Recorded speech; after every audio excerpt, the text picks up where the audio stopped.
ನನ್ನ ತಮ್ಮ ಅಕ್ಕ ತಂಗಿ ನಾನ್ ನಿಮ್ಮ ನಂಜನಗೂಡಿನ ಬಡ ಮಗಳು ಮಾತಾಡ್ತಾ ಇರೋದು. ಏನಪ್ಪ ಎದ್ದು ನಂತರ 5 ಗಂಟೆ ಟೈಮು ಎದ್ದು ದೇವ್ರಿಗೊಂದು ನಮಸ್ಕಾರ ಹಾಕ್ದೆ, ಈಚೆ ಹೋದೆ, ಮುಖ ತೊಳ್ಕೊಂಡೆ, ಆಮೇಲೆ ಒಳಗಡೆ ಬಂದು ರೆಡಿ ಆದೆ, ಒಲ್ಟೆ ಕಸ ಇತ್ತು ತಗೊಂಡೋದೆ, ಬಿಸಾಕ್ದೆ. ಅದ ನಂತರ ನಾನು ಕೆಲ್ಸದ ಹತ್ರ ಹೋದೆ. ಕೆಲ್ಸದ ಹತ್ರ ಹೋಗಿ ನನಗೆ ಸಾಕಾಯ್ತು. ಸಾಕಾಗಿ ನಾನು ಕೊಟ್ಬಿಟ್ಟು ಬಂದೆ ಒಳಗಡೆ. ಜಗ್ಗು ತಗೊಂಡೆ, ಜಗ್ಗಿಗೆ ನೀರ್ ತುಂಬಿ ನಾನು ಟೇಬಲಲ್ಲೆಲ್ಲ ಇಟ್ಟೆ, ಸೆಟ್ಟಿಂಗ್ ಎಲ್ಲ ಮಾಡಿದೆ. ಸೆಟ್ಟಿಂಗ್ ಮಾಡಿ ನಾನೊಂದು ನಮಸ್ಕಾರ ಹೊಡೆದೆ. ಅದು ನಂತರ ಸೆಟ್ಟಿಂಗ್ ಎಲ್ಲ ಮುಗಿದ್ಮೇಲೆ ನಾನು ಒಳಗಡೆ ಬಂದು ಪಾತ್ರೆ ಇತ್ತು, ಪಾತ್ರೆ ಎಲ್ಲ ವಾಷಿಂಗ್ ಮಾಡಿದೆ. ವಾಷಿಂಗ್ ಮಾಡಿದ್ವಿ, ಕಾಯಕವೇ ಕೈಲಾಸ ಅನ್ಕೊಂಡು ವಾಷಿಂಗ್ ಮಾಡ್ಕೊಂಡ್ ಬಂದು ಜೋಡ್ಸಾದ್ಮೇಲೆ ನಂತರ ನನ್ನ ಕೆಲಸ ಮುಗೀತು. ಕೆಲಸ ಮುಗಿಸ್ಕೊಂಡು ನಾನು ಮನೆಗೆ ಬಂದೆ. ನನ್ನ ಫ್ರೆಂಡ್ಸ್ಗಳು ನನಗೋಸ್ಕರ 3 ಜನ ಫ್ರೆಂಡ್ಸ್ ಕಾಯ್ತಾ ಇದ್ರು.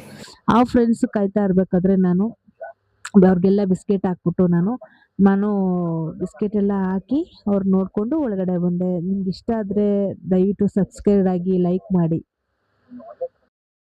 ನನ್ನ ತಮ್ಮ ಅಕ್ಕ ತಂಗಿ ನಾನ್ ನಿಮ್ಮ ನಂಜನಗೂಡಿನ ಬಡ ಮಗಳು ಮಾತಾಡ್ತಾ ಇರೋದು. ಏನಪ್ಪ ಎದ್ದು ನಂತರ 5 ಗಂಟೆ ಟೈಮು ಎದ್ದು ದೇವ್ರಿಗೊಂದು ನಮಸ್ಕಾರ ಹಾಕ್ದೆ, ಈಚೆ ಹೋದೆ, ಮುಖ ತೊಳ್ಕೊಂಡೆ, ಆಮೇಲೆ ಒಳಗಡೆ ಬಂದು ರೆಡಿ ಆದೆ, ಒಲ್ಟೆ ಕಸ ಇತ್ತು ತಗೊಂಡೋದೆ, ಬಿಸಾಕ್ದೆ.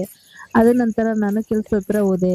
ಕೆಲ್ಸದ ಹತ್ರ ಹೋಗಿ ನನಗೆ ಸಾಕಾಯ್ತು. ಸಾಕಾಗಿ ನಾನು ಕೊಟ್ಬಿಟ್ಟು ಬಂದೆ ಒಳಗಡೆ. ಜಗ್ಗು ತಗೊಂಡೆ, ಜಗ್ಗಿಗೆ ನೀರ್ ತುಂಬಿ ನಾನು ಟೇಬಲಲ್ಲೆಲ್ಲ ಇಟ್ಟೆ, ಸೆಟ್ಟಿಂಗ್ ಎಲ್ಲ ಮಾಡಿದೆ. ಸೆಟ್ಟಿಂಗ್ ಮಾಡಿ ನಾನೊಂದು ನಮಸ್ಕಾರ ಹೊಡೆದೆ.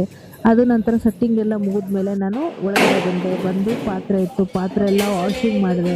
ವಾಷಿಂಗ್ ಮಾಡಿದ್ವಿ, ಕಾಯಕವೇ ಕೈಲಾಸ ಅನ್ಕೊಂಡು ವಾಷಿಂಗ್ ಮಾಡ್ಕೊಂಡ್ ಬಂದು ಜೋಡ್ಸಾದ್ಮೇಲೆ ನಂತರ ನನ್ನ ಕೆಲಸ ಮುಗೀತು.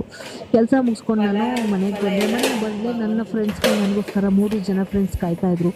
ಆ ಫ್ರೆಂಡ್ಸ್ ಕಾಯ್ತಾ ಇರ್ಬೇಕಾದ್ರೆ ನಾನು ಅವ್ರಿಗೆಲ್ಲ ಬಿಸ್ಕೆಟ್ ಹಾಕ್ಬಿಟ್ಟು ನಾನು ಬಿಸ್ಕೆಟ್ ಎಲ್ಲ ಹಾಕಿ ಅವ್ರು ನೋಡ್ಕೊಂಡು ಒಳಗಡೆ ಬಂದೆ. ನಿಮ್ಗೆ ಇಷ್ಟ ಆದ್ರೆ ದಯವಿಟ್ಟು ಸಬ್ಸ್ಕ್ರೈಬ್ ಆಗಿ ಲೈಕ್ ಮಾಡಿ.